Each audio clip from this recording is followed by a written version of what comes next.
भारतीय संविधान का अनुच्छेद 119 संसद में वित्तीय कार्यों के लिए प्रक्रिया विनियमन article 119 of Indian constitution regulation of procedure in parliament in relation to financial business.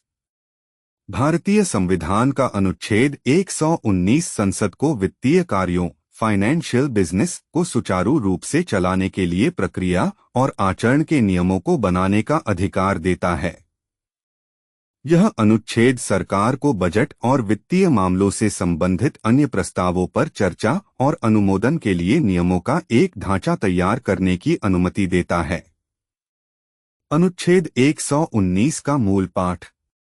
संसद में वित्तीय कार्यों के संबंध में प्रक्रिया का विनियमन संसद वित्तीय कार्यों को समय पर पूरा करने के प्रयोजन के लिए संसद के किसी सदन में वित्तीय विषयों से संबंधित या उससे जुड़े किसी भी मामले के संबंध में प्रक्रिया और आचरण के नियमों को विनियमित करने के लिए कानून द्वारा अधिनियमित कर सकती है, और यदि और जहां तक इस प्रकार बनाए गए किसी कानून द्वारा कोई प्रावधान नहीं किया गया है, तो भारत के संविधान के अनुच्छेद 118 के तहत बनाए गए नियमों को ऐसे प्रावधानों के अधीन रखते हुए लागू होंगे।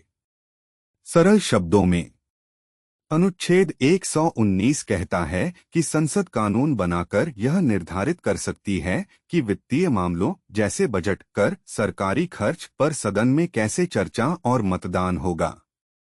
अगर संसद ने ऐसा कोई कानून नहीं बनाया है, तो अनुच्छेद 118 के तहत बनाए गए नियम, जो कि सामान्य प्रक्रिया नियम हैं, वित्तीय मामलों पर भी लागू होंगे जब तक कि संसद द्वारा बनाया गया कोई कानून उन्हें बदल न दे। अनुच्छेद 119 का महत्व। समयबद्धता। यह वित्तीय कार्यों को समय पर पूरा करने में मदद करता है। बजट एक महत्वपूर्ण दस्तावेज होता है और इसे समय पर पारित करना जरूरी होता है ताकि सरकारी कामकाज सुचारू रूप से चल सके।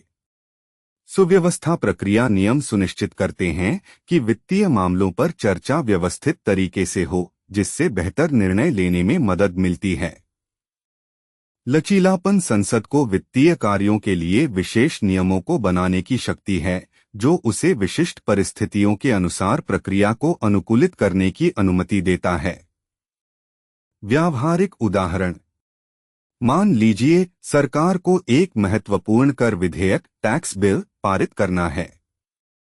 सामान्य प्रक्रिया नियमों के अनुसार इस पर लंबी बहस हो सकती है और कई संशोधन प्रस्तावित किए जा सकते हैं, जिससे विधेयक के पारित होने में काफी समय लग सकता है। अनुच्छेद 119 के तहत संसद एक कानून बना सकती है जिसमें कर विधेयक पर चर्चा के लिए समय सीमा निर्धारित की जा सकती है। यह कानून यह भी तय कर सकता है कि कितने संशोधन स्वीकार किए जाएंगे और उन पर कैसे मतदान होगा। इस तरह संसद यह सुनिश्चित कर सकती है कि कर विधेयक समय पर पारित हो जाए। एक और उदाहरण। लोकसभा और राज्यसभा में बजट सत्र के दौरान सरकार अक्सर गिलोटीन का इस्तेमाल करती है।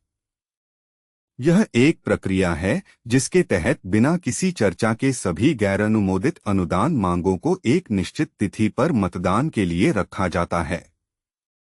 यह सुनिश्चित करने के लिए किया जाता है कि बजट समय पर पारित हो जाए।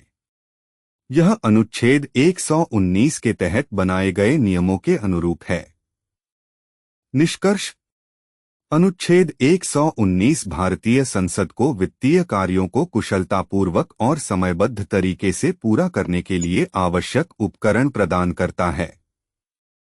यह सुनिश्चित करता है कि सरकार के पास वित्तीय मामलों पर प्रभावी ढंग से काम करने और राष्ट्र के आर्थिक विकास को बढ़ावा देने के लिए आवश्यक विधायी ढांचा हो।